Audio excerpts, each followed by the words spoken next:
Let's go.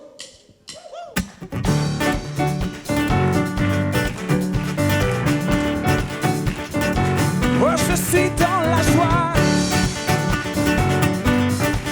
car tu es mon roi. Je suis dans la joie, oui, le joie immense. Je suis dans l'émotion, car Yahweh m'a libéré. Chantons encore. Je suis dans la joie, oui, le joie immense. Je suis dans l'émotion, car Yahweh m'a libéré. On peut frapper les mains ensemble ce soir. Oh. Oui, je suis dans la joie.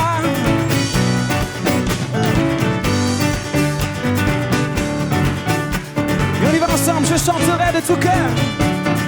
Je chanterai de tout cœur les merveilles de mon papa Yahweh. Il m'a ôté des ténèbres, il m'a délivré de tout péché. Je chanterai de tout cœur les merveilles de mon papa Yahweh.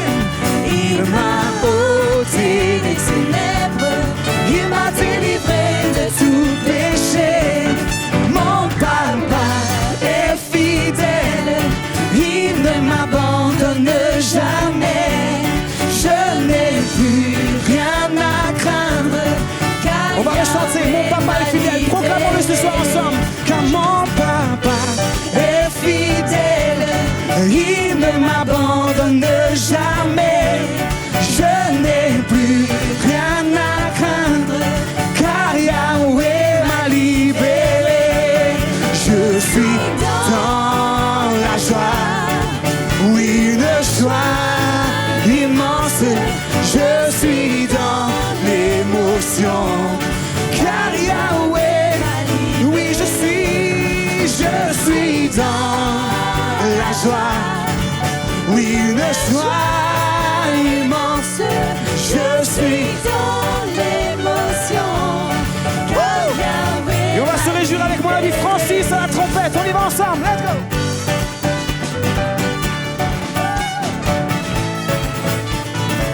Tu as le droit de danser pour ton roi ce soir.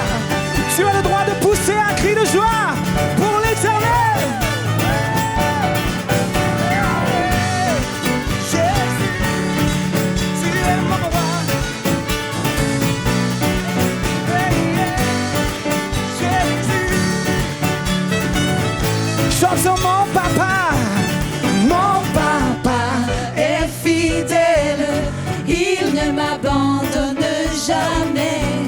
Je n'ai plus rien à craindre, car Yahweh m'a libéré. Oui, chantons mon papa. Mon papa est fidèle, il ne m'abandonne jamais. Je n'ai plus rien à craindre, car Yahweh m'a libéré. Rechantons mon papa. Oui, mon papa. Oui, mon papa. Il est fidèle. Lui jamais il ne m'abandonnera. Je n'ai plus rien à craindre, car Yahweh m'a libéré. Je suis dans la joie, oui, une joie immense. Je suis dans l'émotion, car Yahweh, oui, car Yahweh, oui, je suis dans la joie, oui, une joie immense. Je suis dans l'émotion, car Yahweh. Encore une fois, je suis dans la joie, oui, une joie immense. Je suis dans l'émotion, oui, car Yahweh m'a libéré.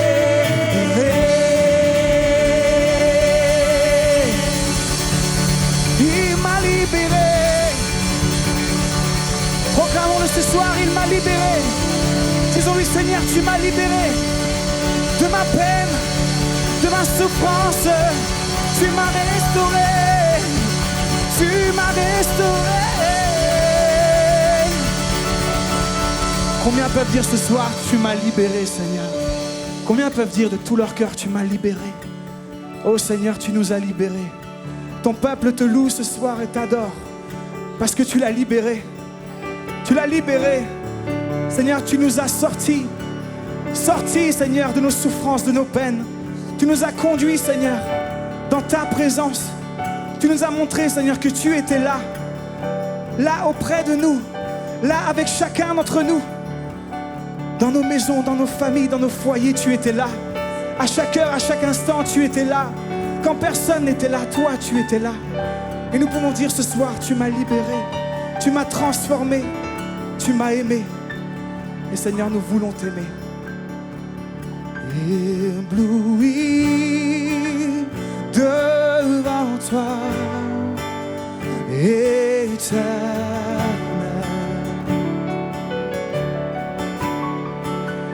Ébahi par l'amour de ton ciel,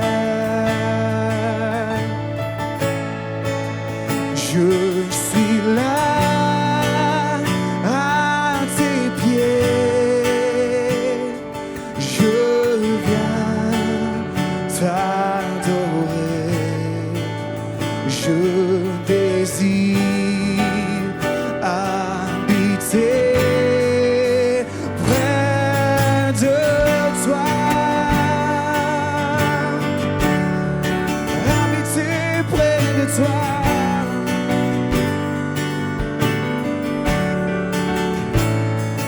toi. Je viens vers toi dans le secret, en ta présence, je veux rester. Tu es, tu seras toujours là. Tout contre toi. Tout contre toi, près de ton cœur, je veux entendre ta voix, Seigneur. Tu es, tu seras toujours là. Ébloui.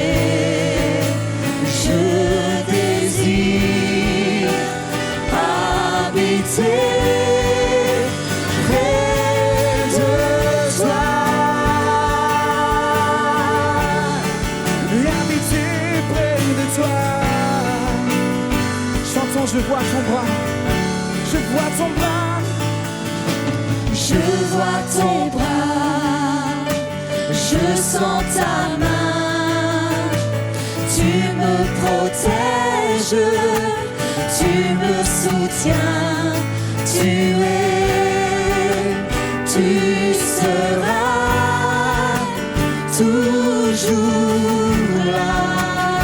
Est-ce qu'on pourrait chanter cette strophe? Je vois ton bras. Je vois ton bras, je vois ton bras, et je sens ta main, je sens ta main. C'est toi, Seigneur. Tu me protèges, tu me soutiens, tu es, tu seras toujours là, tu seras toujours là. Ébloui devant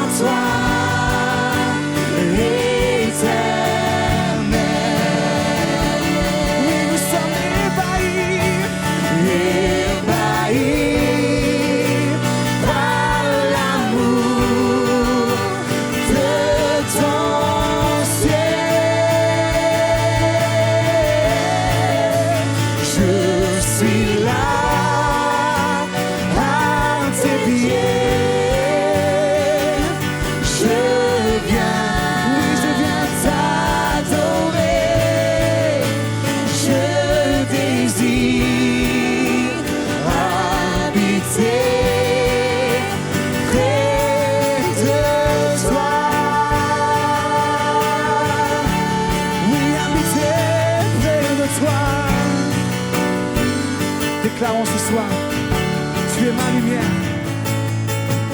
Tu es ma lumière, en toi j'ai un Père, reçois ma prière.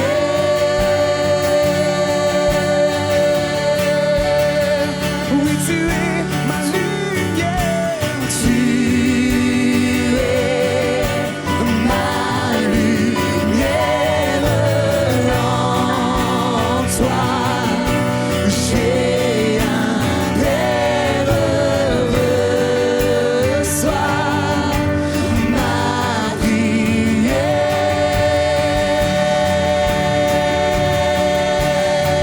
Oui, tu es ma lumière.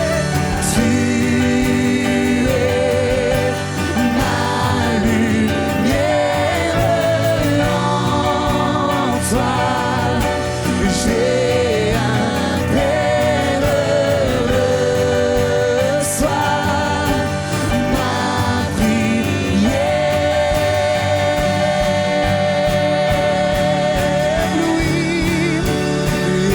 Ébloui devant toi, éternel,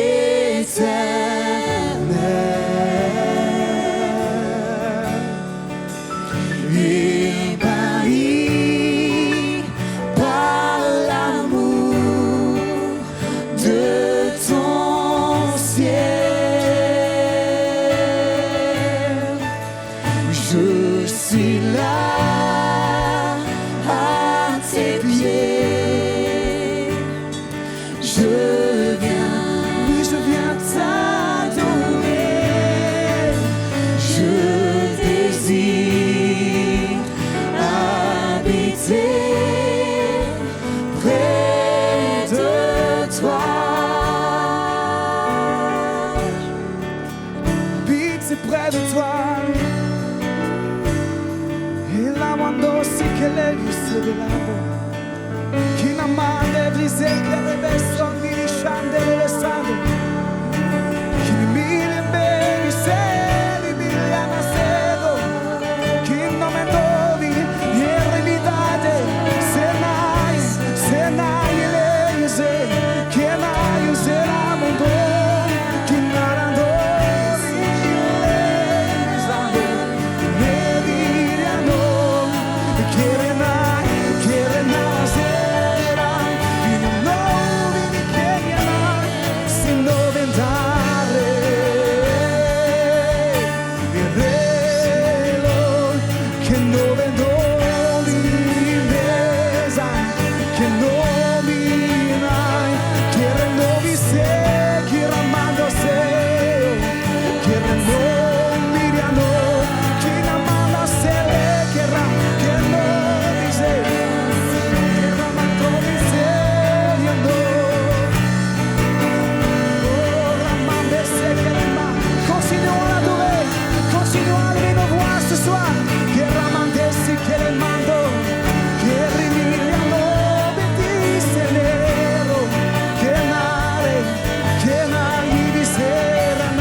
sé que la mandó, que nivelando si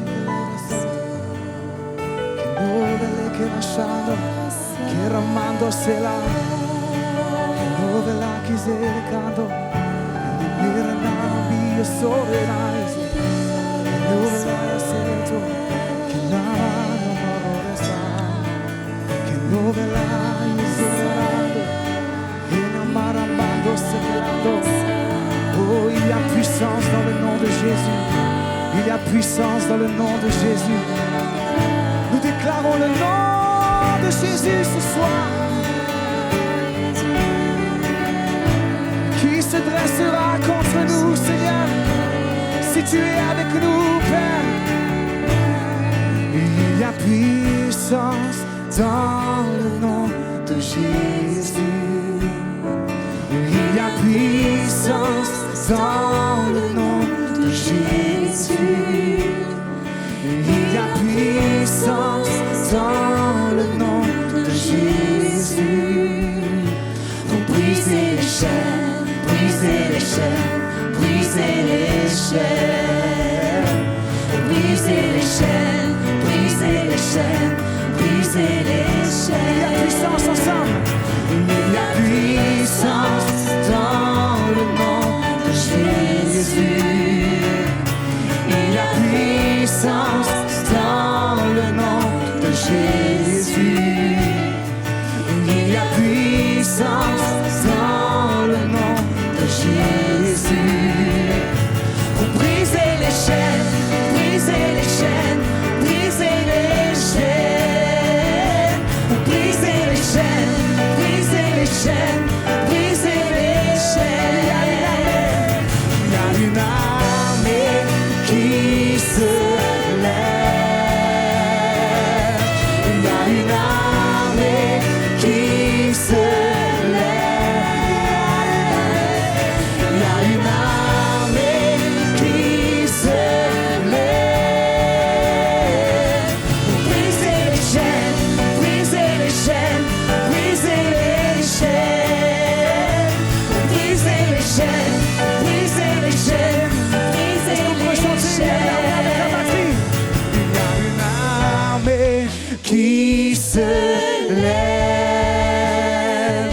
Il y a une armée qui se lève. Il y a une armée qui se lève. Il y a une armée qui se lève. Pour briser les chaînes, briser les chaînes, briser les chaînes. Pour briser les chaînes, briser les chaînes, briser les chaînes. Il y a une armée qui se lève. Il y a une armée qui se lève. Il y a une armée qui se lève. Il y a une armée qui se lève. Pour briser les chaînes, briser les chaînes, briser les chaînes. Pour briser les chaînes, briser les chaînes, briser les chaînes. Il y a une armée. Il y a une armée qui se lève. Oui, alléluia. Il y a une armée qui se lève. Il y a une armée qui se lève. Pour briser les chaînes, briser les chaînes, briser les chaînes. Briser les chaînes, briser les chaînes, briser les chaînes. J'entends les chaînes tomber. J'entends les chaînes tomber. Est-ce qu'on les entend ce soir tomber? J'entends les chaînes tomber. J'entends les chaînes tomber. Rechantons encore. J'entends les chaînes. J'entends les chaînes tomber. J'entends les chaînes tomber. J'entends les chaînes tomber. J'entends les chaînes tomber. Alors que la musique continue simplement. Ce soir, il y a un temps réellement de délivrance dans la présence de Dieu pour beaucoup qui sont là ce soir, qui sont venus dans ce lieu, qui sont derrière les écrans. Beaucoup de liens, beaucoup de choses qui t'empêchent de recevoir et de vivre dans la grâce de Dieu. Et ce soir, ce n'est pas juste un chant, ce n'est pas juste des paroles, mais nous croyons réellement que dans la présence de Dieu, les chaînes tombent, les chaînes du péché tombent. Les chaînes dressées par l'ennemi, les liens qui ont été dressés, ficelés solidement en la présence de l'Éternel tombent ce soir. Et nous ne voulons pas juste le chanter, nous voulons nous attendre à lui. Pendant ce temps, là où tu es, continue à lever les mains, à prier, à dire Seigneur, me voici devant toi, j'ai besoin que tu agisses dans ma vie. Tu lèves les mains comme un signe de recevoir ce soir, comme un signe de recevoir la grâce de Dieu, comme un signe de recevoir l'intervention divine sur ta vie. Oh oui, c'est le Saint-Esprit qui agit maintenant. Il n'a pas besoin de bruit, le Saint-Esprit. Il n'a pas besoin de cris, le Saint-Esprit. Il est là, où 2 ou 3 s'assemblent en son nom. Crie, Recherche sa face. Il agit dans sa grâce. Là où tu es, j'aimerais prier pour toi simplement. Simplement. Oh Seigneur, tu vois les frères et sœurs qui sont derrière les écrans. Tu vois les frères et sœurs qui sont dans cette salle, qui s'attendent à ton intervention, Seigneur. Tu vois les liens que l'ennemi a dressés dans leur vie, les choses qui les empêchent de marcher dans la sainteté, les choses qui les empêchent de marcher dans la joie que tu donnes à tes enfants chaque jour. Seigneur, les choses qui les lient et les empêchent de prier, les empêchent de s'approcher de toi. Combien de fois, Seigneur, ils auraient voulu prier? Combien de fois ils auraient voulu entendre ta voix? Mais Seigneur, ces liens les ont empêchés, Seigneur, d'entrer dans ton sanctuaire. Et nous proclamons ce soir la grâce de Dieu sur leur vie. Qu'au nom de Jésus, le mal soit chassé de leur vie. Qu'au nom de Jésus, les maladies liées à toutes sortes de liens ce soir soient guéries au nom de Jésus. Qu'au nom de Jésus, celui qui est faible puisse recevoir une force divine en lui. Que le Saint-Esprit répand sur lui maintenant. Maintenant. Oh Seigneur, j'entends les chaînes, oh, j'entends les chaînes tomber. J'entends les chaînes tomber. J'entends les chaînes tomber. Oh, j'entends les chaînes tomber. Oui, j'entends les chaînes tomber. Car il y a puissance. Il y a puissance dans le nom de Jésus. Il y a puissance dans le nom de Jésus. Il y a puissance dans le nom de Jésus. Pour briser les chaînes, briser les chaînes, briser les chaînes, briser les chaînes. Briser les chaînes, briser les chaînes. Et une dernière fois, il y a une armée. Il y a une armée qui se lève.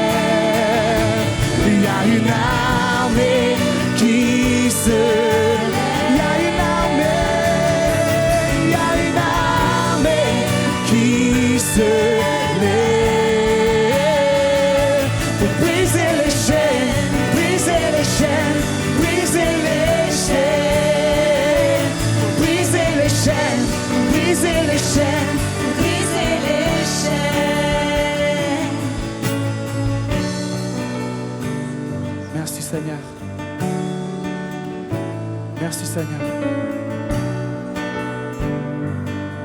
Chantons, tu es le Créateur puissant. Oui, tu es le Créateur puissant.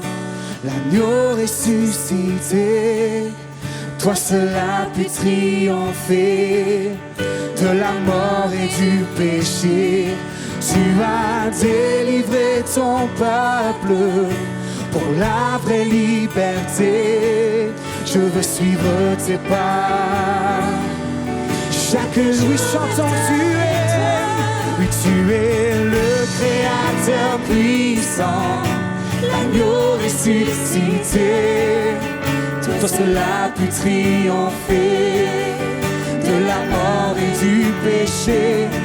Tu as délivré ton peuple pour la vraie liberté. Je veux suivre tes pas.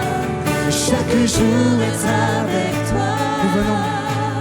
Nous venons dans ta présence pour chanter tes louanges et notre reconnaissance de ce que tu as accompli.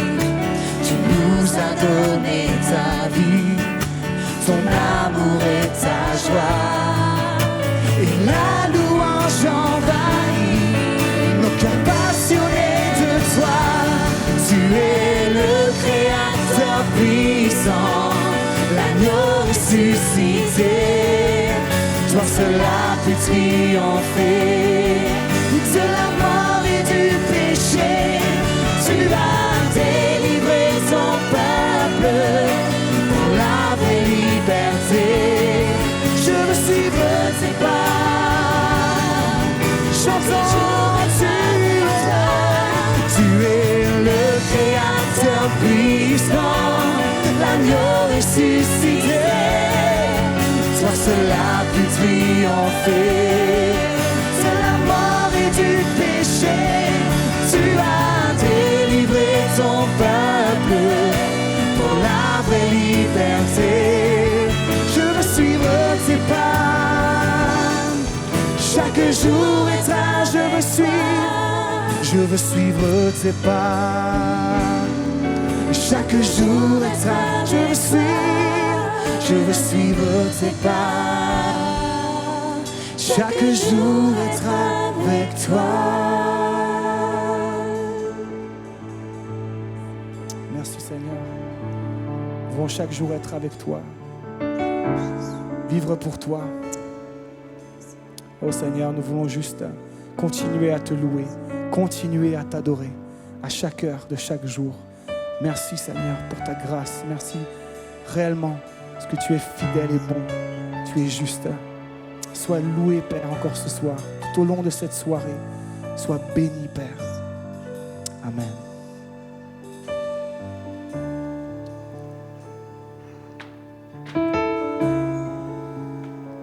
Le Seigneur me montre une vision et je vois comme des choses tomber du plafond et Dieu veut parler à quelqu'un. Tu as un plafond qui est en train de se dégrader, mais ta maison est en train de se dégrader physiquement. Ça fait des années que tu habites dans cette maison, tu es assez âgé et tu refuses de partir. Et plusieurs fois, j'ai envoyé des gens pour t'avertir et te dire que ta maison se dégrade. Mais tu es têtu et tu restes dans cette maison et Dieu te parle ce soir. Il te parle surnaturellement et il te dit: sors de cette maison, car sinon elle va faire de graves dégâts. Et je t'aime mon enfant. Sors de cette maison.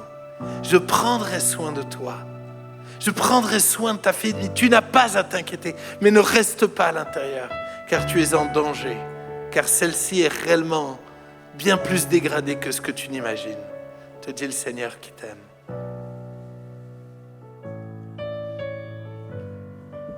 Car tu es sans rival, tu es sans égal.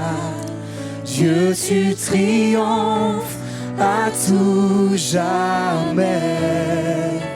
À toi soit le règne, à toi soit la gloire, car ton nom surpasse tout autre. Alors que la musique continue simplement. On va laisser partager. Tu es devant l'écran et tu attends que Dieu te parle, car tu veux quitter ta famille, tu veux quitter tes enfants. Ta femme t'a blessé et tu veux pas pardonner. Je te parle, dit le Seigneur. Je veux t'avertir que si tu quittes ta famille, tu auras des punitions de ma part, car je suis le Dieu saint qui vous a unis. Et tout cet amour que tu transmets maintenant ailleurs, je la connais. Ce sera pour toi l'enfer. Ne quitte pas ta famille. Reste avec celle que tu as promis de rester jusqu'à la mort. Car je suis le Seigneur qui t'avertit afin que tu sois conseiller de ma part tu vois comme je te parle, comme je t'enseigne, comme je te touche en cet instant. Ne quitte pas ta famille, reste et tu seras heureux, béni, conduit, fortifié par ma grâce et par mon Saint-Esprit. Juste le Seigneur veut parler aussi à une sœur ce soir. Tu es là et tu cherches Dieu de tout ton cœur. Tu désires avoir toutes de vivre des émotions au plus profond de toi-même, de vivre des sensations. Et le Seigneur te dit simplement, mais tu ne peux rien vivre parce que ta langue est toujours en train de médire. Ta langue est toujours en train de dire du mal des autres. Le Seigneur te dit ce soir, mais repens-toi. Repens-toi du mal que tu dis des autres. et reviens à moi de tout ton cœur. Je veux te transformer, je veux te faire vivre ma présence. Mais au travers de ta bouche, tu ne bénis pas, mais tu maudis. Et le Seigneur juste te dit, mais fais attention. Ces malédictions que tu proclames, ces mots que tu dis envers les autres qui sont mauvais, fais attention parce qu'ils risquent de te retomber dessus. Seigneur te dit ce soir, repens-toi, reviens à moi, humilie-toi devant moi pour que je puisse changer ton comportement et changer les paroles qui sortent de ta bouche, te dit le Seigneur.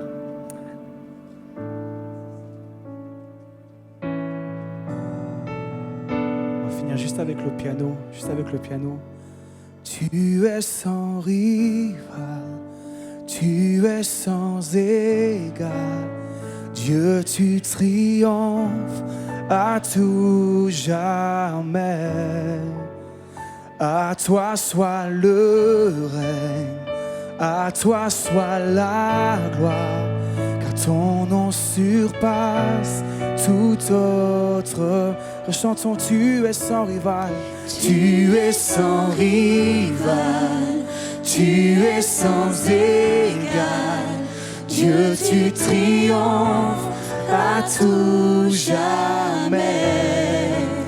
À toi soit le règne, à toi soit la gloire, car ton nom surpasse tout autre. Oh, ce nom est si merveilleux, oh, ce nom est si merveilleux, oh, ce nom est si merveilleux. Le nom de Jésus-Christ, mon roi. Oh, ce nom est si merveilleux, sa beauté est sans pareil. Oh, ce nom est si merveilleux, le nom de Jésus. Ce nom est si merveilleux, le nom de Jésus. Oh, ce nom est si merveilleux, le nom de Jésus. Alors que nous sommes dans la présence de Dieu, juste gardons nos yeux fermés et commençons à prier pour nos bien-aimés qui souffrent. Pendant que le piano continue de jouer, prie pour le frère, la sœur que tu connais qui passe par un temps de souffrance, par un temps de maladie, le frère et la sœur qui sont dans le deuil actuellement. Commençons à élever nos voix pour tous nos bien-aimés. Prenons ces quelques instants pour venir devant le trône de Dieu, non pas pour nous, mais pour d'autres. Père, je te prie pour Marie-Thérèse, Seigneur, je te prie de la renouveler, s'il te plaît. Seigneur, je te prie de la renouveler, de vraiment de lui faire grâce, de lui accorder, Seigneur, ton amour, ta présence dans ce temps de deuil. Seigneur, pour Marthe également, Seigneur, que tu touches. Seigneur, merci parce que je sais que tu lui fais du bien, tu prends soin d'elle, mais c'est toi qui relèves, Seigneur, et qui fortifie notre sœur. C'est toi qui l'équipe également pour ce que tu lui demandes pour la suite. Merci Seigneur pour Françoise, Seigneur, pour Sylvain, je prie pour eux, je te demande ta grâce, Seigneur, pour ce départ si douloureux. Seigneur, interviens, relève-les, Seigneur, fortifie-les, quand toi, Seigneur, ils puissent trouver le réconfort, quand toi, ils puissent trouver les forces, quand toi, ils puissent trouver, Seigneur, l'énergie nécessaire, l'élan, Seigneur, pour aller de l'avant et continuer, non pas pour oublier, Seigneur, mais continuer à te laisser conduire leur vie. Merci pour Martine, de laquelle tu prends soin, Seigneur, avec toute la famille, avec Samuel, avec Sarah, avec Manu, avec Julie, Seigneur, avec toute la famille. Seigneur, c'est toi qui les touches, Seigneur, qui les conduis, avec Caroline aussi. Seigneur, merci parce que tu les entoures de tes bras d'amour. Seigneur, c'est toi qui bénis toute la famille Gomez, Seigneur, également. C'est toi qui les renouvelles, toute la famille, Seigneur, tous ceux qui ont connu et aimé, Seigneur, nos bien-aimés Spisser, Seigneur, c'est toi qui interviens pour tous ceux, Seigneur, qui ont connu ou aimé, Seigneur, chacun des bien-aimés que nous avons, à qui nous avons dit au revoir, Seigneur, dimanche après-midi. Tu es le Dieu fidèle, tu es le Dieu merveilleux, tu es le Dieu, Seigneur, qui est le consolateur, celui qui prend soin de nous lorsque nous perdons pied, celui qui prend soin de nous lorsque notre âme, lorsque notre esprit, Seigneur, ne sait plus comment faire. Tu es ce Dieu qui se manifeste. Et nous prions pour tous nos bien-aimés, Seigneur, qui passent par un temps de maladie. Seigneur, c'est toi qui les touches, c'est toi qui les confortes, c'est toi qui les renouvelles et c'est toi qui les relèves également au nom puissant de Jésus-Christ. Seigneur, veut encore guérir plusieurs. Pose ta main là où tu souffres maintenant. Ici et sur le net, pose ta main là où tu souffres. Seigneur veut guérir ce soir. Esprit de Dieu, merci parce que tu es vivant. Merci Jésus parce que tu as payé le prix afin que nous soyons guéris. Ta parole nous dit par tes meurtrissures, Seigneur, nous sommes guéris. Mais tu nous as envoyé ton esprit qui agit dans les corps. Alors maintenant, Jésus, en accord avec ta parole, j'appelle la guérison dans les corps au nom puissant de Jésus-Christ, ici et sur le net. Seigneur, que toute arthrose, que tout spasme, que toute maladie de peau, que tout cancer, que toute difficulté respiratoire, que toute maladie quitte maintenant dans le nom puissant de Jésus-Christ. Ce nom au-dessus de tous les noms, ce nom victorieux. Seigneur, nous te le demandons, nous le réclamons parce que tu nous as autorisés à le réclamer. Alors merci Jésus, à toi soit toute la louange et toute la gloire. Terminons en chantant à nouveau, ce nom est si merveilleux. Oh, ce nom est si merveilleux. Oh, ce nom est si merveilleux. Le nom de Jésus-Christ, mon roi. Ce nom est si merveilleux, sa beauté est sans pareil. Oh, ce nom est si merveilleux, le nom de Jésus. La terre a tremblé, le voile s'est déchiré, des armes en la mort et le péché. Les cieux chantent ta gloire, l'écho de ta victoire, car tu es le roi ressuscité. Tu es sans rival, tu es sans égard. Dieu, tu triomphes à tout jamais. À toi soit le règne, à toi soit la gloire, car ton nom surpasse tout autre. oh, ce nom est victorieux. Oh, ce nom est victorieux. Oh, ce nom est victorieux. Le nom de Jésus-Christ, mon roi. Oh, ce nom est victorieux. Sa puissance est sans pareil. Oh, ce nom est victorieux. Le nom de Jésus. Oh, ce nom est victorieux. Le nom de Jésus. Oh, ce nom est victorieux. Le nom de Jésus. Seigneur, merci parce que c'est toi qui fais ton œuvre, c'est toi qui touches, Seigneur, et c'est toi qui agis en ton temps. Seigneur, nous ne t'imposons pas de timing. Nous croyons en toi, mais nous croyons que ton temps est le temps parfait. Merci Seigneur pour ce kairos que tu nous donnes. À toi soit l'honneur, la louange et la gloire, Père. Amen. Amen, amen. Merci. On peut remercier l'équipe de louange. J'avais commencé une petite série sur la deuxième épître de Pierre, hein, mais comme ce soir c'était la reprise ici des cultes en vrai, en direct, hein, donc j'ai remis la dernière partie un peu plus tard pour plutôt faire autre chose. Je reprendrai l'étude biblique une autre fois et plutôt faire une suite de ce que j'avais partagé pas dimanche dernier, mais le précédent. J'avais parlé de la foi et sous l'angle de la foi qui vient de ce que Dieu dit. Hein. On avait repris ce passage qui dit la foi vient de ce que Dieu nous dit. Elle vient de la parole de Dieu et de ce que Dieu nous dit. Et j'avais développé l'autre jour uniquement la foi sous cet aspect-là. Il faut que quand Dieu nous dit quelque chose, hein, eh bien, ça crée en nous la matière, en quelque sorte, de l'exaucement à venir. Hein. Et alors, comme je vais vous dévoiler un peu nos secrets, avec les pasteurs, toute l'équipe pastorale, on se retrouve tous les mardis matins, et puis on passe la matinée ensemble. Hein. Hein, on parle des questions de l'Église, des affaires de l'Église, de l'organisation, on prie, et puis voilà, on fait des débriefs, et puis on fait aussi un peu des débriefings de nos prédications.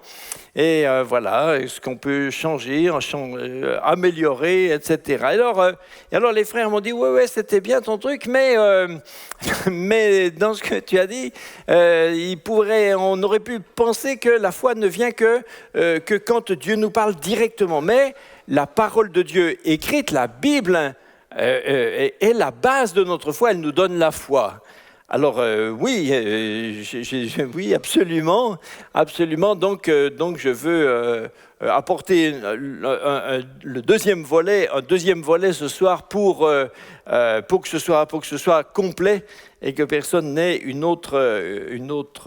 mauvaise appréciation. La parole de Dieu, bien sûr, elle s'est incarnée, concrétisée dans la Bible, dans la parole de Dieu, et elle est aussi la parole que Dieu nous dit. Mais comme nous avons la Bible, nous serions insensés de ne pas tenir compte de tout ce que Dieu nous dit et qui est la base. La Bible est la parole révélée de Dieu qui nous donne le fondement, le cadre, mais le mot cadre, c'est insuffisant, c'est pas seulement le cadre, mais c'est ce qu'il y a dans le cadre, hein, c'est le fondement, la base de ce que nous croyons. Je dirais même que je vous encourage à ne jamais donner jamais votre foi totalement, votre confiance à quoi que ce soit qui ne pourrait pas être vraiment corroboré par le message de la parole de Dieu. Si on vous dit quelque chose de spirituel, même sous l'angle d'une révélation, d'une vision, etc., si on ne peut pas le démontrer par la Bible, je ne dis pas que c'est faux, je dis juste qu'on ne peut pas lui accorder un crédit total. Hein? Des fois, je lis des livres où vous savez, par exemple, vous avez des livres, des gens racontent des choses, ils sont, par exemple, dans un cas, quelqu'un est mort de mort imminente, puis il a été ramené par la réanimation, il raconte ce qu'il a vu dans le ciel, etc. C'est très intéressant, c'est formidable tout ça, mais si ça comporte des points qui ne peuvent pas être démontrés par la parole de Dieu, prenez-les, vous avez un devoir de prudence. Je n'ai pas dit de méfiance, mais de prudence. C'est-à-dire que c'est la Bible qui est le cadre de ce que le cadre et le fondement, la base, la définition de ce que nous croyons. Et j'aimerais prendre avec vous, comme j'avais fait l'autre dimanche, j'aimerais prendre avec vous juste quelques 5-6 exemples qui nous montrent que la parole de Dieu peut nous donner la foi, et une foi réelle, active, une foi qui s'applique, une foi qui s'incarne, une foi qui devient réelle, vivante, qui produit du fruit dans nos vies. J'ai pensé à un premier exemple dans Éphésiens 2:6, qui explique que nous sommes assis en Christ dans les lieux célestes. Il nous a ressuscités ensemble et nous a fait asseoir ensemble dans les lieux célestes en Jésus-Christ, afin de montrer dans les siècles à venir l'infinie richesse de sa grâce par sa bonté envers nous en Jésus-Christ.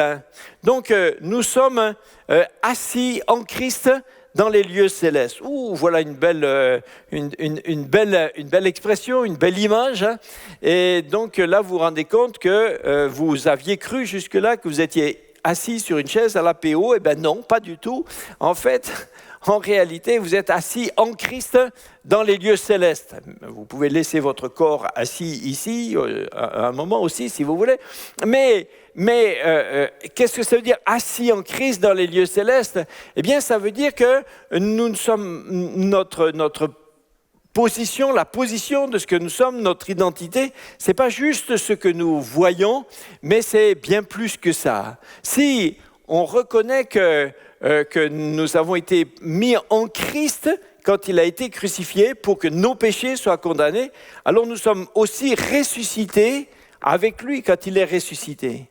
Et si nous sommes ressuscités avec lui quand il est ressuscité, alors nous sommes montés avec lui au ciel quand il est monté dans sa gloire. Et donc nous sommes assis en Christ dans les lieux célestes. Alors, l'intérêt de versets comme celui-ci, par exemple, mais beaucoup d'autres dans tout le Nouveau Testament, l'intérêt, c'est de nous parler de notre identité. C'est-à-dire que, à propos de notre salut, de la réalité de ce que nous sommes en Dieu, eh bien, nous pouvons nous appuyer sur ce que la Bible dit. On n'est pas obligé, pour savoir qu'on est sauvé, on n'est pas obligé d'avoir une révélation spéciale, particulière, qui descendrait sur nous, qui nous tomberait dessus tout d'un coup, et pour le croire. Mais la parole de Dieu nous le dit. Elle nous dit que parce que Jésus est le chemin, la vérité et la vie, parce qu'il a pris notre place, parce qu'il s'est substitué à nous, parce qu'il est notre rédemption, parce qu'il a été à la fois notre justice et notre sanctification, parce que nous avons revêtu Christ, alors à cause de tout cela, eh bien notre identité est en lui, notre identité donc est dans le ciel et nous sommes déjà dans le salut. Bien sûr, notre salut il sera accompli totalement quand nous irons au ciel, bientôt, alléluia, mais en attendant, nous avons déjà la vie éternelle. Vous voyez, je pense qu'il y a des chrétiens qui sont des fois un petit peu fragilisés sur ce terrain-là, par exemple, parce que quand tout d'un coup, il leur arrive des fois d'être inquiets sur leur salut. Mais est-ce que je suis vraiment sauvé, etc. Et alors, ils reposent la question au Seigneur à chacune de leurs hésitations. Et à chaque fois, il faudrait que Dieu, de nouveau, leur réponde. Il faudrait à chaque fois que de nouveau la parole de Dieu vienne leur dire « Mais oui, tu es sauvé ».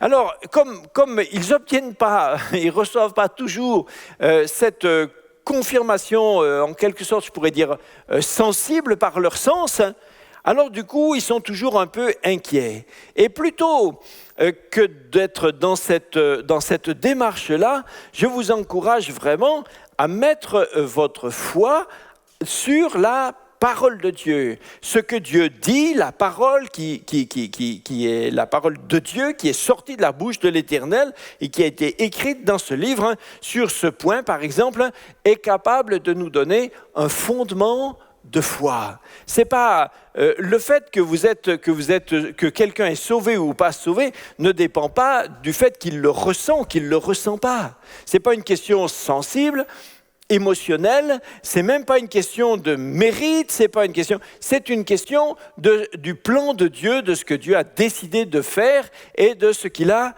réalisé.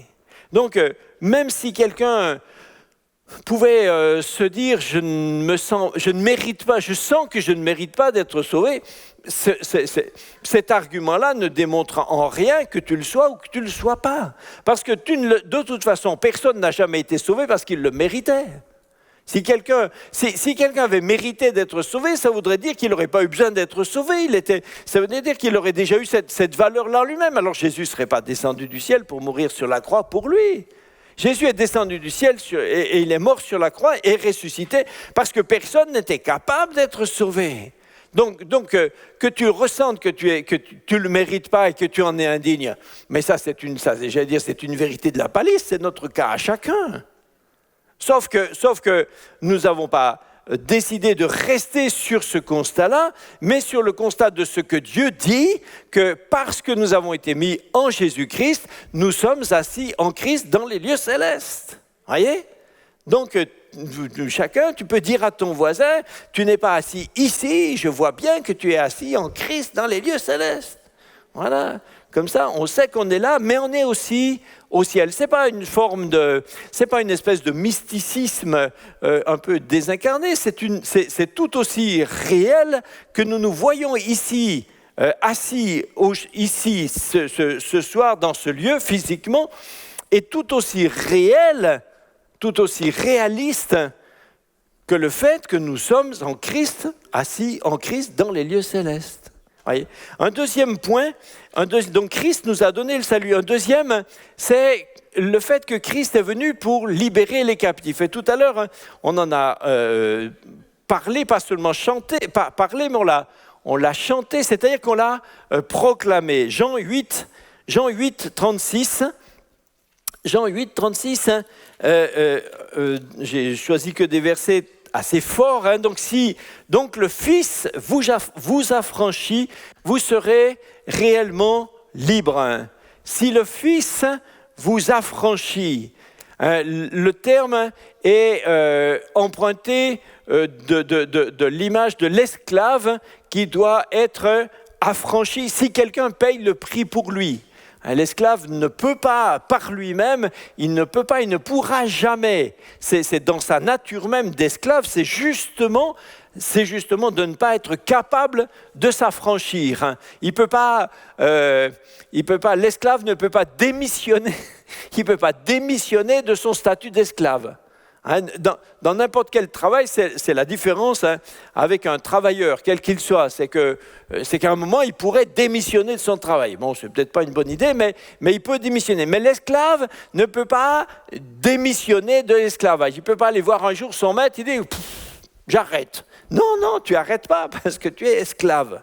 À moins que quelqu'un paye. Mais Jésus est venu afin que lui, le Fils, nous affranchisse pour que nous soyons réellement libres. Cette phrase est presque, en elle-même, cette phrase est presque un pléonasme. S'il vous affranchit, vous serez libre. Évidemment, on redit 2 fois la même chose. Et comme il rajoute encore réellement au milieu, c'est 3 fois. Donc on peut réellement y croire. Et le Fils nous affranchit, c'est-à-dire qu'il nous a affranchis globalement de notre statut d'esclave. On était esclave du royaume du monde duquel le Satan est le prince, mais nous avons été aussi affranchis de toutes les différentes chaînes qui étaient autour de nous, autour de notre âme, de notre raison, de notre rationalité, de nos sentiments, de nos émotions, de notre volonté, de nos perceptions, de notre corps, de notre santé. Il y a des tas de chaînes, Et plus le monde va, plus il y a des chaînes. Quand j'étais gamin, il n'y avait que la première chaîne. Et puis après, on a ajouté la deuxième chaîne. Et puis après, il y a eu la 3e chaîne. Et maintenant, avec une zapette, vous avez 100 chaînes, 200 chaînes, 1000 chaînes. Je ne sais pas si c'est bon signe. En tout cas, Jésus est venu afin de nous affranchir de toutes les chaînes. Je ne parle pas de la télé, quoique ça peut l'être aussi. Mais il est venu pour nous affranchir. Et voyez, ça c'est important. Et quand on dit ça, c'est important pour dire que cet affranchissement n'est pas quelque chose que chaque chrétien devrait conquérir. Ce n'est pas une liberté à conquérir, c'est un statut qui est le nôtre et dans lequel il nous faut rentrer. Ce n'est pas tout à fait la même chose. Par exemple, une fois, je fais pas du tabac un truc extraordinaire, mais c'est juste pour expliquer comment je le raisonne.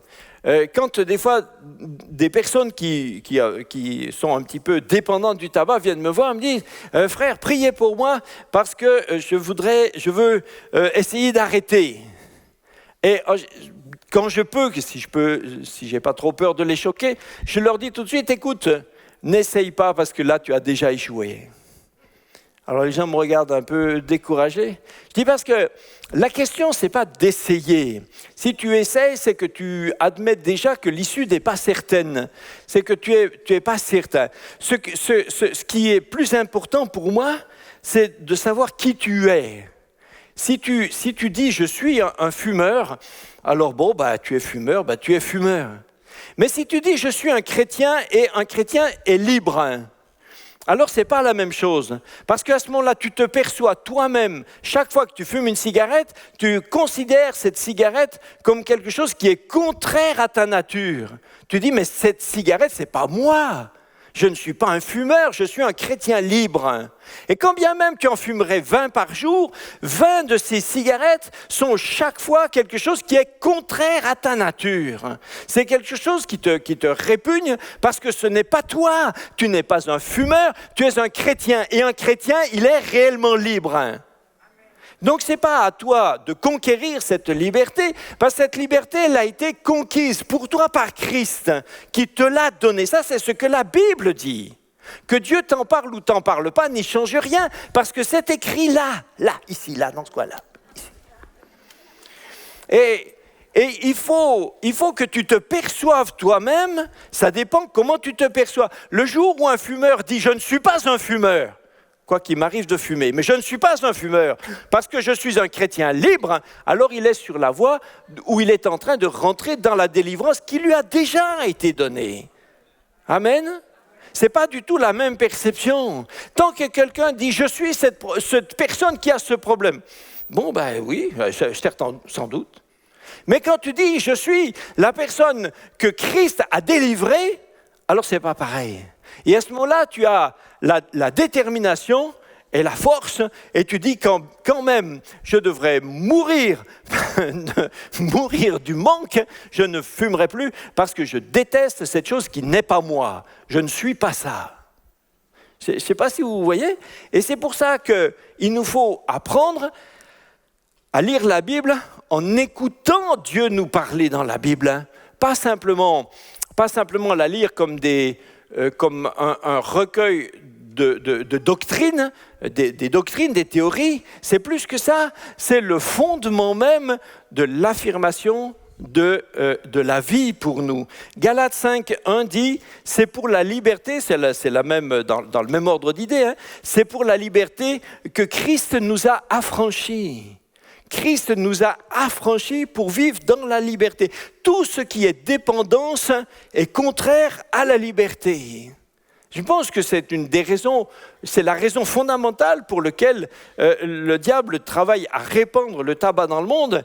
C'est plus encore que pour détruire la santé, c'est pour corrompre la liberté. C'est pour cette part qui rend les gens dépendants. Un troisième point, c'est Matthieu 6, 9. Matthieu 6, 9. Oups, voilà, 6, 9. Voilà, on y arrive. Matthieu 6, 9, tout le monde connaît ça, c'est les versets que même les incroyants connaissent en général. Voici donc comment vous devez prier. Notre Père qui es aux cieux, que ton nom soit sanctifié, que ton règne vienne, que ta volonté soit faite sur la terre comme au ciel. Et voilà le verset 11. Donne-nous aujourd'hui notre pain quotidien. Jésus nous invite à demander à Dieu qu'il nous donne notre pain quotidien, de chaque jour. Est-ce qu'on peut imaginer que Jésus nous engagerait, nous encouragerait à faire une prière à laquelle Dieu ne voudrait pas répondre? Mais non, si Jésus nous invite à faire cette prière, nous encourage à faire cette prière, c'est parce qu'il a cette assurance que Dieu veut y répondre. Aussi, est-ce que nous devrions tous les matins nous dire « Oh, pourvu que Dieu réponde à mes besoins aujourd'hui. Oh Seigneur, parle-moi à ce sujet. Parle-moi. Seigneur, oui, j'ai pas bien entendu. Oui. Non, se mettre dans cette condition-là, c'est être extrêmement fragile. Pourquoi ne pas se dire, Jésus nous en a parlé d'une façon claire et d'une façon pérenne, d'une façon permanente, et nous pouvons nous appuyer sur ça. Il y a quelques jours, avec Brigitte, on a regardé un vieux film qui était vraiment intéressant sur la vie de Hudson Taylor. Et Hudson Taylor était en Chine, à Shanghai, et personne ne prenait tellement soin de lui. Et il avait décidé de vivre par la foi. Il n'y avait pas de mission réellement, ou très peu. Et donc, il était souvent sans rien et loin de tout. Qui va pourvoir à ses besoins ? Et c'est George Muller qui avait un Anglais qui s'occupait d'orphelinat, qui lui était évidemment contemporain, et qui avait appris aussi lui-même à vivre par la foi. Et plusieurs fois, George Muller lui a fait parvenir un mandat, et de l'argent arrivait juste au bon moment de la quantité d'argent dont il avait besoin. Et cette sorte de communion qu'il y avait dans le corps de Christ, entre des gens qui étaient à des dizaines de milliers de kilomètres les uns des autres, et qui tous vivaient par la foi, était extraordinaire. Nous n'avons pas besoin d'une révélation chaque jour de la part de Dieu qui nous dise « je vais pourvoir à tes besoins ». Nous pouvons chaque jour, par contre, nous appuyer sur ce que Dieu nous a dit. Et nous pouvons nous dire « oui, Dieu va pourvoir à nos besoins ». Dieu pourvoira à nos besoins. Et c'est quelque chose de... quand, avec Brigitte, quand on s'est mariés, on n'avait rien. Moi, j'avais mené une vie d'étudiant, voilà, et donc, et j'avais rien. Et ce que j'avais, c'était sur moi, et ça n'avait pas une très, très grande valeur. Et alors, et quand on est rentré dans notre premier appartement qu'on a loué, eh bien, dans cet appartement, il n'y avait rien. Il n'y avait rien. Non, mais quand je dis rien, peut-être un peu de poussière, mais c'est vraiment tout. Hein. Il n'y avait rien, un matelas, et il n'y avait rien. Et alors, mais on a dit, Dieu nous a donné, on était convertis depuis 3 mois, mais on n'a pas besoin d'avoir fait des années pour savoir qu'on marche par la foi. Donc on a dit, voilà, on n'a rien, Dieu nous a donné cet appartement, il a dit qu'il pourvoit nos besoins. Amen, merci Seigneur, on s'est couché le soir, on a dit, merci Seigneur, tu pourvois à tous nos besoins. Il n'y avait rien, on n'avait pas un tabouret, pas une tasse, on n'avait rien. Et c'était la première nuit, on était dans cet appartement, on était mariés depuis 15 jours, et puis à minuit, on sonne. Et on était très étonnés, comment quelqu'un sait qu'on est là? Et son frère était parti de Normandie, on était à Grenoble, il était parti de Normandie, il avait mis une galerie sur le toit de sa voiture, et il avait mis toutes ses affaires, il nous avait amené un lit, il avait bourré, et à minuit, 1h du matin, on commençait à installer. On a vu que Dieu sait exactement où on est, ce qu'on a besoin. Après, j'étais à l'église à Grenoble, chez Pierre Truchel, et alors on priait, et puis un soir on a dit, il nous faudrait quand même bien une petite table, il faudrait une petite table et 2 chaises, ça serait bien, qui irait avec. Alors on a prié, dit Seigneur, tu vois, vous voyez, on priait comme des enfants qui demandent simplement, dit Seigneur, il nous faudrait une table et 2 chaises. Merci Seigneur. Voilà. Et j'allais à la prière, jeudi d'après, j'allais à la prière. À la fin de la prière, une vieille dame vient nous voir et nous dit « Écoutez, ma patronne change des trucs dans sa maison, mais elle a une table à donner, ça vous intéresse ?» C'était juste là. On a dit « Ah, merci Seigneur, voilà déjà la table. » Et elle dit « Ah, au fait, j'ai oublié de vous dire, il y a 2 chaises qui vont avec. » Et on avait notre table. Et toutes ces choses-là, Dieu pourvoyait à nos besoins. On n'avait pas besoin que chaque matin, ou qu'à chaque besoin, on doive de nouveau défier Dieu. Est-ce que tu veux bien répondre à nos besoins? Non, on s'appuie sur ce que Dieu dit. Parce que la foi vient de ce que Dieu dit. Et il nous parle dans la parole de Dieu sur laquelle on peut réellement s'appuyer. Matthieu, un tout petit peu plus loin, au verset 6, 25, c'est pourquoi Jésus dit « Ne vous inquiétez pas pour votre vie de ce que vous mangerez, ni pour votre corps de quoi vous serez vêtus. La vie n'est-elle pas plus que la nourriture? Est-ce que le corps vaut pas plus que le vêtement qui est dessus? Regardez les oiseaux du ciel. Ils ne sèment pas, ils ne moissonnent pas, ils n'amassent pas dans des greniers, et pourtant, votre Père céleste les nourrit. Est-ce que vous ne valez pas beaucoup plus que quelques moineaux? Le Seigneur pourvoit à nos besoins. Quatrième point, Luc 11, 13. Luc 11, 13.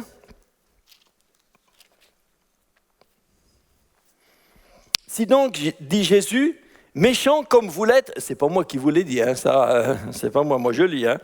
Si donc, méchant comme vous l'êtes, vous savez donner de bonnes choses à vos enfants, à combien plus forte raison le Père Céleste donnera-t-il le Saint-Esprit à ceux qui le lui demandent? Voilà, quelquefois il y a des débats. Est-ce que Dieu veut donner le Saint-Esprit? À qui? Pourquoi? Est-ce que Jésus a répondu à cette question? Il a dit, le Père Céleste donne le Saint-Esprit à ceux qui le lui demandent. Jésus n'a pas dit, alors attendez, il faut remplir un formulaire et il faut que vous soyez éligible dans tel et tel cas. Non, il a dit à ceux qui le lui demandent. Il a dit que si un enfant demande à son père de quoi manger, son père ne va pas lui donner un caillou. Hein? Il ne va pas lui donner, s'il lui demande un poisson, il ne va pas lui donner un serpent, un scorpion. Donc, si nous demandons à Dieu le Saint-Esprit, est-ce que Dieu va nous tromper pour nous refiler à la place quelque chose de contraire?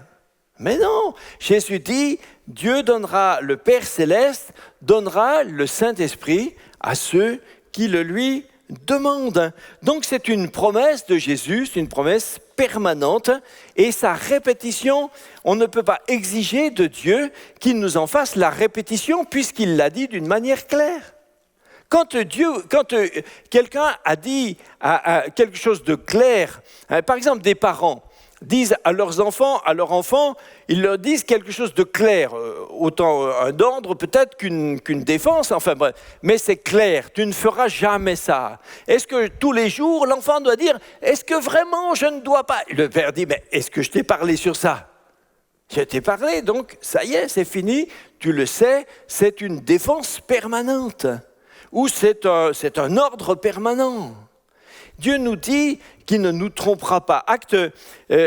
Ça a été confirmé encore dans Acte 2, quand le jour de la Pentecôte, l'apôtre Pierre a prononcé ce fameux discours, qui était en quelque sorte la première réunion d'évangélisation. Et Pierre dit à la foule qui s'était rassemblée, il leur dit « Repentez-vous, que chacun de vous soit baptisé au nom de Jésus-Christ pour le pardon de vos péchés, et vous recevrez le don du Saint-Esprit, car la promesse est pour vous, pour vos enfants, pour tous ceux qui sont au loin, jusqu'à Mulhouse, en aussi grand nombre que notre Seigneur Dieu les appellera. » C'est en aussi grand nombre. Pierre s'est donné la peine de dire aussi loin et en aussi grand nombre. Donc ça n'exclut personne, ni dans l'espace, ni dans le temps. Donc pourquoi se poser des questions auxquelles Dieu a répondu ? C'est dommage de mettre quelque part, finalement, Dieu au défi de redire ce qu'il a dit. Et souvent, dans sa grâce, dans sa miséricorde, quand des gens ne croient pas tout à fait à ce qu'il est dit dans la Bible, et que certains le redemandent à Dieu dans sa miséricorde, dans sa bienveillance, Dieu le redit encore. Mais en réalité, on pourrait aussi apprendre à s'appuyer sur ce que Dieu dit. C'est la réalité, c'est ce qui est dit en aussi grand nombre. Donc, nous avons vu que Dieu nous donne le salut, il nous donne la liberté, il nous donne ce dont nous avons besoin pour nos besoins, il nous donne le Saint-Esprit. Cinquièmement, Galates 5, 22, ce qui concerne ensuite notre vie intérieure. Galates 5, 22 dit que le fruit de l'esprit, c'est-à-dire le fruit, c'est dans le sens, le mot fruit veut dire, on pourrait dire la conséquence, la conséquence que ça produit. Ce que produit le Saint-Esprit en nous, c'est l'amour, la joie, la paix, la patience, la bonté, la bienveillance, la foi, la douceur, la maîtrise de soi. Et je prends juste un point dans cette ligne qui est la joie. Eh bien, la présence de l'Esprit de Dieu en nous produit la joie. Alors, la joie, certains disent oui, mais en fait, ça dépend des jours. Il y a dans la vie des circonstances difficiles, tragiques, assurément. Mais la joie dont il est question ici n'est pas une espèce, c'est pas l'hilarité, c'est pas la gaieté, c'est pas le fait de rigoler. C'est une satisfaction, profonde de l'âme qui est permanente et qui ne dépend pas de la conjoncture, qui ne dépend pas des circonstances, qui ne dépend pas de ce qui se passe autour de nous. C'est un état. Et même quand les choses sont difficiles, quand le Saint-Esprit nous remplit, eh bien, tout en étant dans des circonstances difficiles, même la maladie, le deuil, etc., cette joie de Christ ne nous quitte pas. Et je crois que même sur ça, vous voyez, certains chrétiens ont besoin de nouveau de s'appuyer sur la parole de Dieu. Plutôt que d'être dépendants d'une manière trop sensible avec leurs oreilles, même si c'est des oreilles spirituelles, d'être trop dépendants de « il faut que Dieu me dise, il faut que Dieu me dise ». Oui, mais Dieu a dit déjà. Dieu nous a dit déjà qu'il a pourvu à notre paix, qu'il a pourvu à notre joie, qu'il a pourvu à notre épanouissement dans notre cœur. Un chrétien peut être heureux. Je n'ai pas dit toujours dans la facilité. Bien sûr, il y a des temps très difficiles, mais dans un épanouissement réel de l'âme et de l'esprit. Donc, Christ nous a donné le salut, la liberté, il pourvoit nos besoins. Le Saint-Esprit nous donne la joie et il nous remplit du Saint-Esprit. Et ce Saint-Esprit qui est en nous, nous donne la joie. Enfin, un dernier point qui concerne le baptême. Matthieu 28... j'ai pris quelques points comme ça, on pourrait en sélectionner beaucoup, mais voilà un dernier point qui, je trouve, quelquefois fait un petit peu débat. Matthieu 28, Jésus dit, 28, 18, Jésus s'étant approché leur parla ainsi, « Tout pouvoir m'a été donné dans le ciel et sur la terre. » Et il ajoute, « Allez, faites de toutes les nations des disciples. » Les baptisant au nom du Père, du Fils et du Saint-Esprit, et enseignez-leur à observer tout ce que je vous ai prescrit. Et voici, je suis avec vous tous les jours jusqu'à la fin du monde. C'est la question du baptême. J'ai souvent entendu des personnes qui disent être disciples, mais qui ne sont pas convaincus de la nécessité de se faire baptiser. Et alors, j'ai souvent entendu des gens dire, moi j'ai demandé à Dieu que s'il veut que je me fasse baptiser, alors qu'il m'en parle. Donc, il demande à Dieu de leur dire quelque chose que Dieu leur a déjà dit. Et je ne serais pas étonné que Dieu ne leur en reparle jamais, parce que Dieu l'a dit. Pourquoi obliger, mettez des guillemets, mais pourquoi obliger Dieu à dire quelque chose sur lequel il s'est exprimé de façon claire, nette, claire, où il est Ben. C'est de la clarté, hein? D'accord, c'est clair. Donc, sur lequel il s'est exprimé clairement. Il a dit, faites de toutes les nations des disciples, et les disciples, vous les baptisez. Donc quelqu'un dit, oui, je suis disciple. Non, je ne me fais pas baptiser. Il y a un problème. Il y a un problème. Je ne dis pas que ce problème soit une cause de non-salut, ce n'est pas ce que je veux dire. Je dis juste qu'en lui-même, cette question en elle-même n'est pas traitée de façon rationnelle. Si vous dites, oui, Dieu s'est exprimé, oui, clairement, oui, pour les autres. Mais non, tu es concerné, tu lis la Bible, tu dis je suis disciple. Si je suis disciple, alors certains disent oui mais je n'ai pas tout compris du baptême. Ah mais ça sûrement, mais la Bible ne dit pas vous baptiserez ceux qui ont compris. Il dit ceux qui sont disciples. Oui mais je n'ai pas tout compris. Tiens, un disciple qui n'a pas tout compris, viens voir Plouf. Je ne veux pas, on va pas tout réduire à ça de façon simpliste. Mais comprenez qu'on a quelquefois des arguments qui sont pas cohérents, qui ne tiennent pas. Si Dieu nous dit quelque chose, pourquoi ne pas tenir compte? Parce que le problème, c'est que si on ne tient pas compte de ce que Dieu nous dit quand il nous parle, après, pourquoi demander à Dieu de nous parler encore, puisqu'on n'a pas tenu compte de ce qu'il a dit? Imaginez que vous êtes formateur dans une occupation séculière, vous êtes formateur, vous avez un apprenti, vous lui dites fais comme ci, comme ça, mais il fait autrement. Au bout d'un moment, quand vous avez compris qu'il ne fait jamais comme vous lui avez dit, est-ce que vous lui donnez encore des conseils? Non. Quand bien même il dirait comme on veut, il dit, fais comme tu veux. Je sais que ce que je vais te dire, tu n'en tiendras pas compte. Donc, ce n'est pas la peine.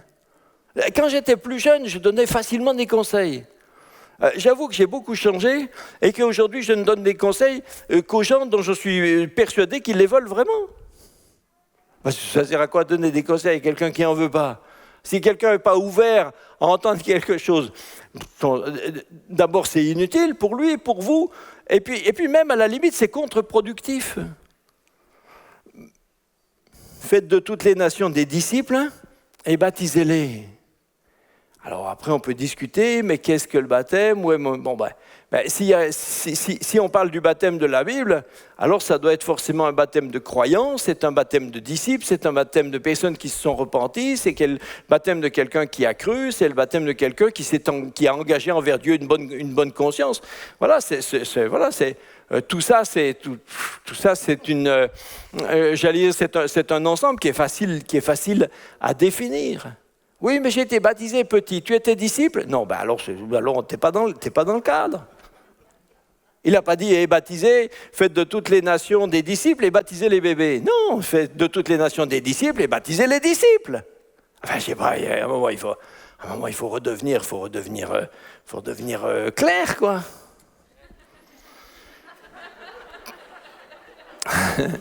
Donc, conclusion. Voilà, on arrive à la conclusion. Conclusion. Eh bien, comment grandir dans la foi? Eh bien, en s'appuyant sur ce que Dieu nous dit qui procure la foi. En nous appuyant sur en fréquentant la parole de Dieu. C'est en fréquentant la parole de Dieu que la parole de Dieu va produire en nous son effet. Donc pour ça, déjà, il faut la lire. Il faut la lire, je le redis de temps en temps, souvent maintenant, vous mettrez ça sur mon grand âge, mais je le redis régulièrement. Je suis quelquefois étonné que des chrétiens ne lisent pas la Bible. Quelque part, connaissent le texte des fois très mal. Des chrétiens connaissent le texte très mal. Certains pourraient pas franchement jurer qu'ils aient lu la Bible en entier. Ou ils la lisent une fois de temps en temps, d'une manière très légère ou formaliste. Quelques-uns ont leur Bible, je vous ai vu, quelques-uns ont leur Bible sur leur table de nuit. Elle est sur la table de nuit à côté, là. Et de temps en temps, une fois couché, il dit « Ah, il faut que je lise la Bible ». Oh, je lirai demain. Et demain, c'est pareil. Et la personne dira, moi je lis la Bible, j'ouvre la Bible tous les jours. Ah, l'ouvrir, oui, l'ouvrir. Mais il ne s'agit pas de l'ouvrir, il s'agit de la connaître pour la croire. Et la croire et la méditer pour la conserver pour la faire grandir, et la faire grandir pour l'appliquer. Comment on va appliquer quelque chose qu'on n'a pas reçu, qu'on ne connaît pas, qu'on ne maîtrise pas? Vous avez des outils qui consistent à, d'abord, des petites règles, c'est lire la Bible tous les jours. Si un jour tu n'as pas lu, voilà, c'est pas une catastrophe. Il y a des journées où on a prévu, on n'a pas pu, il y a eu un tas de contretemps. Bon, ok, d'accord, mais si ça se renouvelle tous les jours, c'est que ton programme est mal fichu.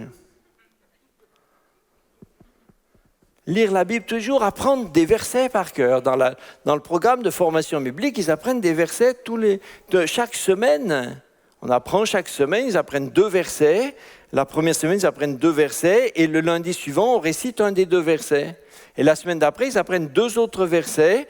Et le lundi d'après, on récite un des 4. Et la semaine d'après, ils apprennent 2 nouveaux versets. Le lundi d'après, on récite un des 6. C'est en rabâchant, en relisant, en rabâchant. Malheureusement, dans notre culture éducative aujourd'hui en France, il faut tout apprendre sans apprendre. Mais le résultat, c'est qu'à la fin, on a tous des ânes. Non, mais excusez-moi.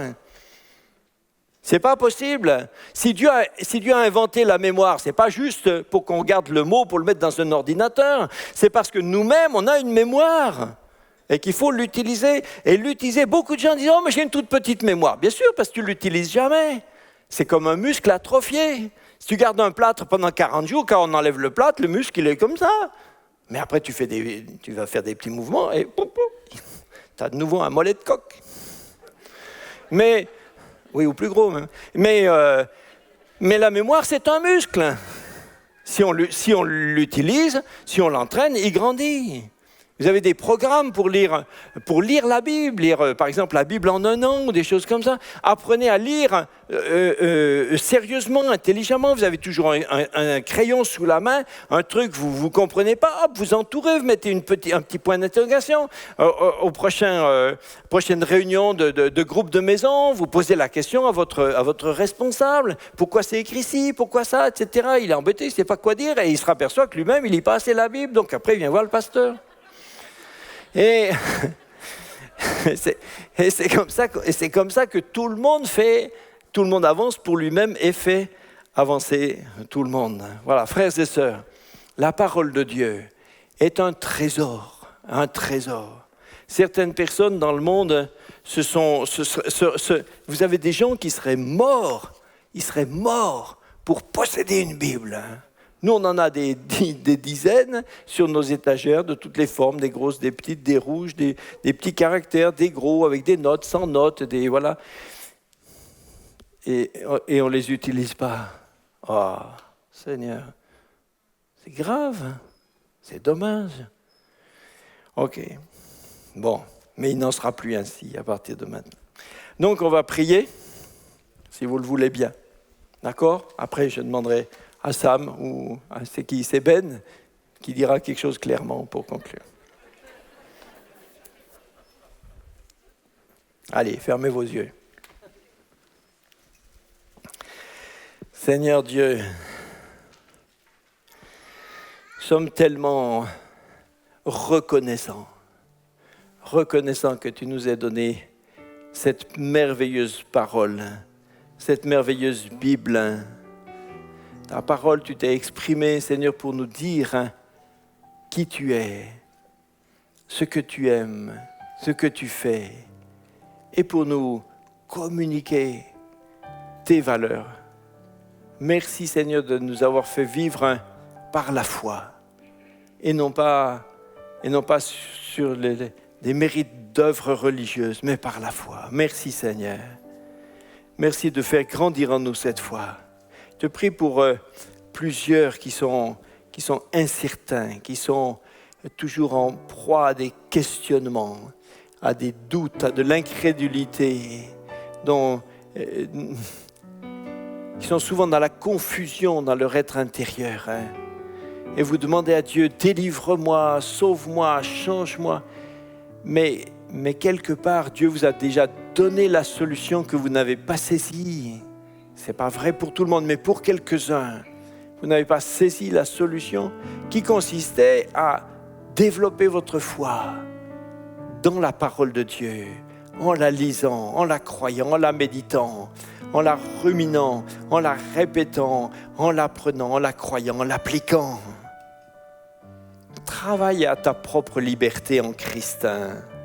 Rentre dans cette liberté qui t'a été donnée. Merci Seigneur, merci notre Dieu. Que ta grâce soit avec nous. Merci Seigneur de nous permettre de toujours mieux la connaître, l'apprécier, pour t'apprécier toi. Merci Seigneur.